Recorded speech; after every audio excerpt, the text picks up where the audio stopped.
Team BDS have once again crowned themselves as Rocket League World Champions. But how exactly were they able to do it? That's the question that we'll be answering today as we take a deep dive into how Team BDS was able to break down G2 in the final game of the Grand Final. So the first goal here in Game 6 is going to be all about blind spot pressure coming in from Team BDS. So we're going to go ahead and play this forward, and then we'll take a look back and talk about it. ExoTiiK waiting on the backboard here, going to pop this one downfield. Gonna block as well on Daniel. Then we're going to move downfield, look for some boost steals. Now let's look for some bumps as we're coming back. Make atomic jump. dralii in the corner, going to get the next challenge. He lands. He's also going to look for some bumps as ExoTiiK takes the space. Solid 50-50 dropped into the left corner. dralii turns quickly and is able to get the goal right there. So let's go ahead and break this entire play down. And we're going to start right here with this challenge from ExoTiiK. So first of all, ExoTiiK does a very nice job here of just staying patient on the backboard. With the way Beast Mode is carrying this ball, there's nothing threatening about this play with how high up it is. If he wants to do anything threatening, eventually he has to move towards the backboard and towards the net. So as long as ExoTiiK just remains in this position, he's totally fine to just stay patient. So he stays patient here and then goes ahead and gets the clear out.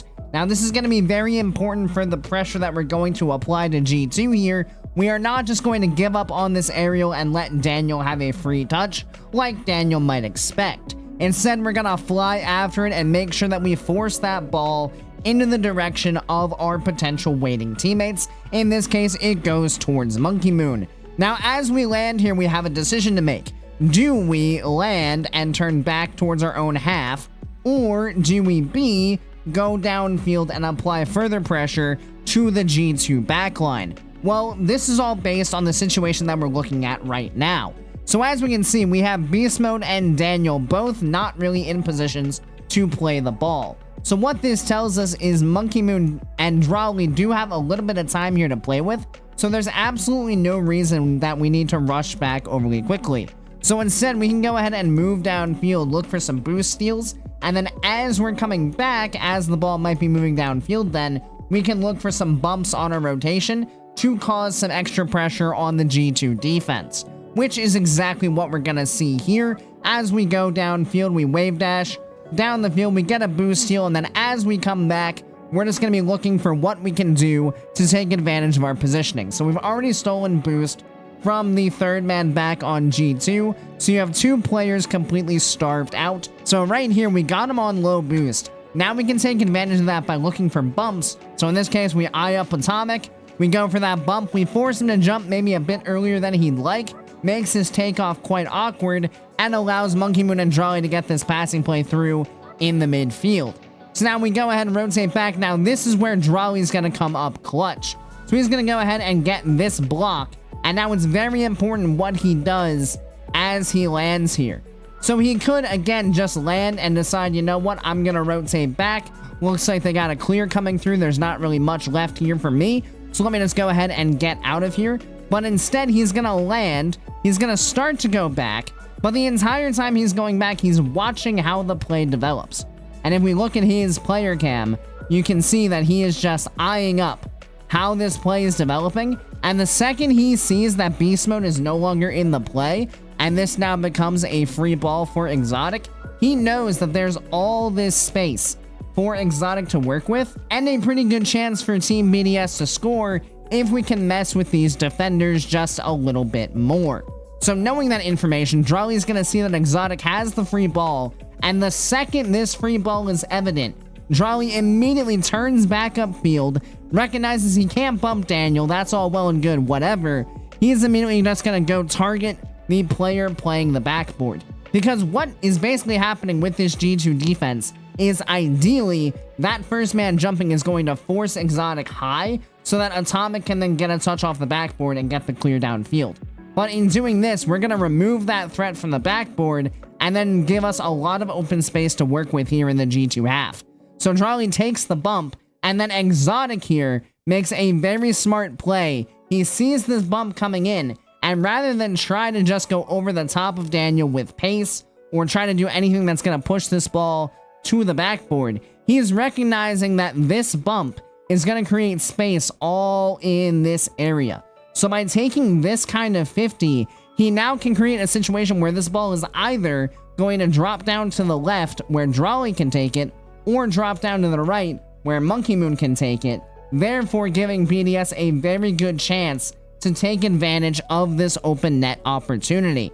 And because of the way ExoTiiK plays this, so smart from him, he takes a very solid 50, just drops the ball down. dralii now is well aware that ExoTiiK has been bumped off the backboard since he was the one who did it, so he is not at all worried about taking this boost and jumping aggressively because he knows that ExoTiiK is not on his wheels and can't really jump to make a touch. So now he just has to take his time, get up nice and quickly, make sure he doesn't get blocked by the falling ExoTiiK, and put the ball on target fast enough to get past beast mode. But that entire play was created from the backside pressure that Team BDS was generating. They never allowed the G2 defenders to be comfortable in the positions they were in because there was always a Team BDS player looking to cause havoc on that G2 backline, which then made things very, very difficult for G2.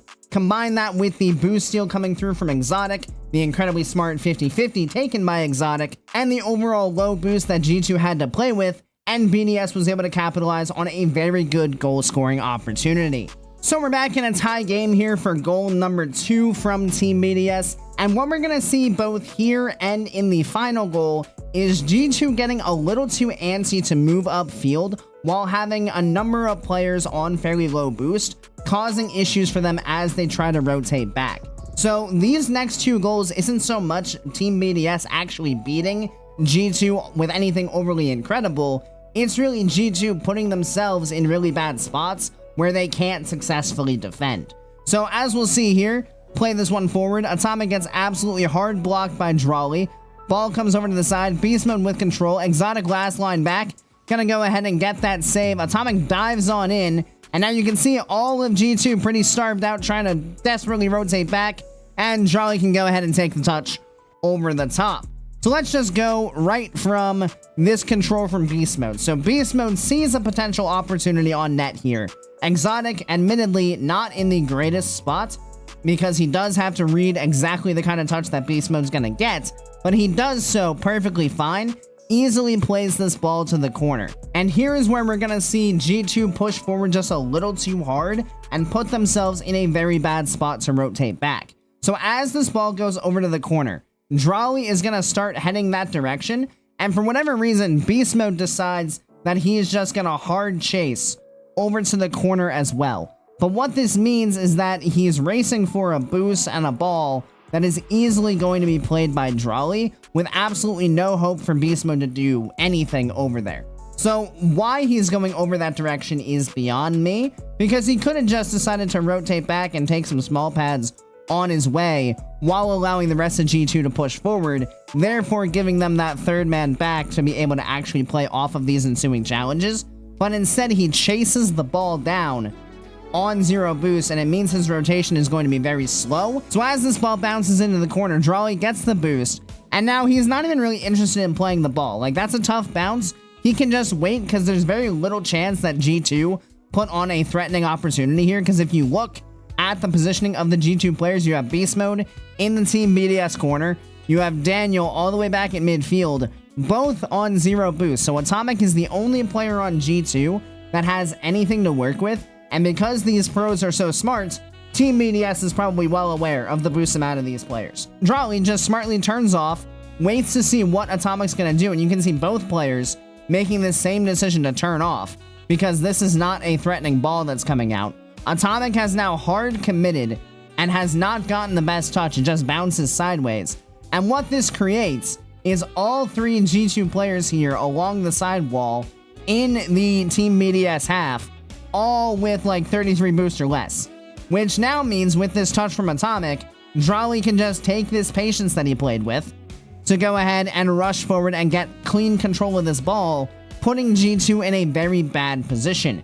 So this is something that you guys can all use in your own games as well. If you see an attacking player coming flying into the corner and you know you can't really get a good touch, there's nothing wrong with just fake challenging it, turning off, letting them take the touch, and then playing off whatever touch they get, like we see dralii do here. Because this composure from dralii to not just try to dive is what sets up this entire play then. Because now, as dralii takes this ball up into the air, look at the situation the G2 defense is in. I mean, all of these guys just have to scramble back as fast as possible. You have HorizonRL on 0 boost. You have Daniel on 4 boost. You have Beast Mode on 11. They're all completely starved out, and you just have dralii coming through the air, and you're in such a bad position. Beast Mode does pick up 100 here, but now he is solo defending dralii in a 1v1, and this entire situation could have been avoided if a player such as Beast Mode had rotated back a little bit quicker, and then had been able to challenge off of HorizonRL's initial touch, rather than giving up this free space to dralii because we chased the ball into the corner. Dralii does a fantastic job of maintaining his composure and then taking the space that is given to him, but this certainly does seem a bit more like G2 giving up unnecessary space and putting themselves in a very bad boost situation, as opposed to BDS actually doing anything incredible on the offensive end. Well then, very smart play here from dralii, recognizes there is only one player back, so if he simply gets the solid flip reset over the top, it's just going to be right into the net. Clean 1v1 outplay there from dralii. Not surprising given his background in 1v1. If G2 had put themselves in better positions to support their teammates and had put themselves in spots where they could have a bit more boost to play with, they would not be in a situation like that where they're all retreating on 0 boost, trying to defend a solo flip reset from a player like dralii. Now, I know no G2 fans want to actually see this last goal, but there is a bit more to it than just HorizonRL missing in the back corner. Obviously, that's the moment that everyone's kind of going to look at, but there is a lot more going on in this play, so let's go ahead and take a look. So, dralii pushing the ball off the ceiling. M0nkey going to rotate back here, get an early challenge on Beast Mode to not allow space. ExoTiiK light touchdown. M0nkey cuts the rotation. dralii gets the clear downfield. There's the miss from HorizonRL, and dralii slots the open net. No problem. So, this all comes down to a beautiful play between ExoTiiK and M0nkey. And then G2 also putting themselves again in a very bad position with the amount of boost they have and how far they're creeping up field. So let's start out by talking about what goes so right here for the Team BDS defense. So this is a great challenge from M0nkey.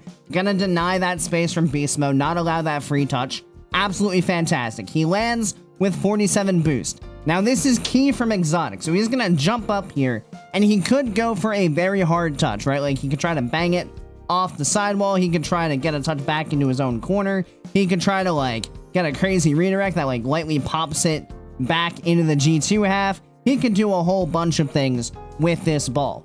But instead, he knows that M0nkey has landed here with a decent amount of boost left. So even though he knows that G2 is going to be pushing up here, he knows that if he drops this ball into an area where M0nkey can play it, he can probably bait in a G2 attacker and be able to get a free clear coming through for his team.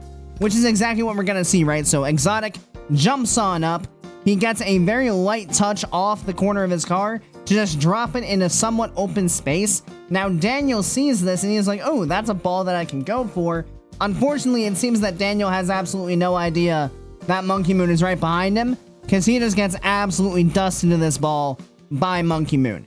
And now this is where it's very key to see the positioning of G2. So you have Beast Mode, who took that initial challenge again, pushing far into his opponent's half when his team does not have control of the ball. This is kind of the G2 DNA though. They are super aggressive in how they move upfield, but they are really relying on every 50-50 going exactly the way they want it to in plays like this. Because the second you have an unexpected loss on a challenge, your team is now under a massive amount of pressure because you're pushing aggressively upfield. And it's the second time that he's not going to be able to rotate back completely fast enough to be able to supply solid defense for his team. So Daniel gets completely beat, but if we also look at HorizonRL's positioning, he is right up on this play. So as this moved upfield, he crept up right behind Daniel here. And this is a big thing you want to avoid at pretty much every level of Rocket League. If you put yourself in the same spot as your teammate, all it takes is one challenge loss for things to start to go very bad for you, as you now have 2 players beat for the price of 1. So you can see that as he creeps forward, M0nkey going to get this touch, but now HorizonRL has to reset and back off. So now he's not in a position to play this. And this is the worst thing that could happen, because if he was instead of crept up like this, If he had instead just stayed a bit further back, like, you know, he's chilling here, this is fine, he's got plenty of boost. If he doesn't go for this wave dash forward, and he just stays here, this is fine, right? Because he could be here, ExoTiiK would get this touch, Daniel would take the challenge, and now Atomic would be right here, ready to challenge the ball. But instead of being right here, able to challenge the ball immediately, he is over here facing backwards, and now he has to give up the space to dralii. So in a position like this, Daniel and Beast Mode are setting up Atomic in a spot where they are asking him to do an awful lot to buy a ton of time. But as much as we'd like to blame Atomic for the breakdown in the corner, this is almost an entire team failure with an over-aggressive push from Daniel in Beast Mode and then poor positioning here from Atomic that is going to leave him in a tough spot to make a successful play. And now from this point on, we know exactly what happens. Atomic gonna rotate back, sees the touch from dralii. He shaded towards the middle of the field in case dralii went directly on target. Dralii goes to the corner instead, and now what Atomic wants to do here is get a touch that is going to allow him to get back to the ball to buy as much time as possible. So he's trying to get himself a light touch here, I believe, where he could land on the wall and then possibly recover down, grab that boost, and have control of the ball. So he's asking a lot of himself in this moment to get the absolute perfect touch, and because of how much stress his teammates have put him under, he is just not able to execute to as high a level as you might like. And while there was a far simpler play that he could have gone for, he really was just trying to get the perfect touch to set his team up for success. And unfortunately, what ended up happening was simply just a complete giveaway of the ball and a free net for dralii. So that play there is a combination of M0nkey and ExoTiiK linking up with a very smart play with each other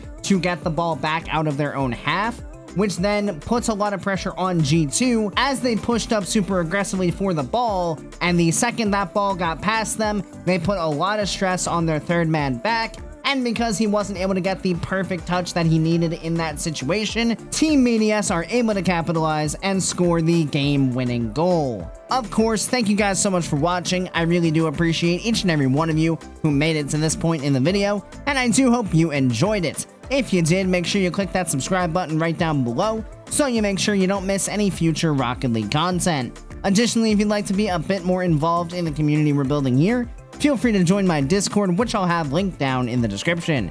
And as always, I hope you guys have a great rest of your day, and I'll see you next time. See you later, guys.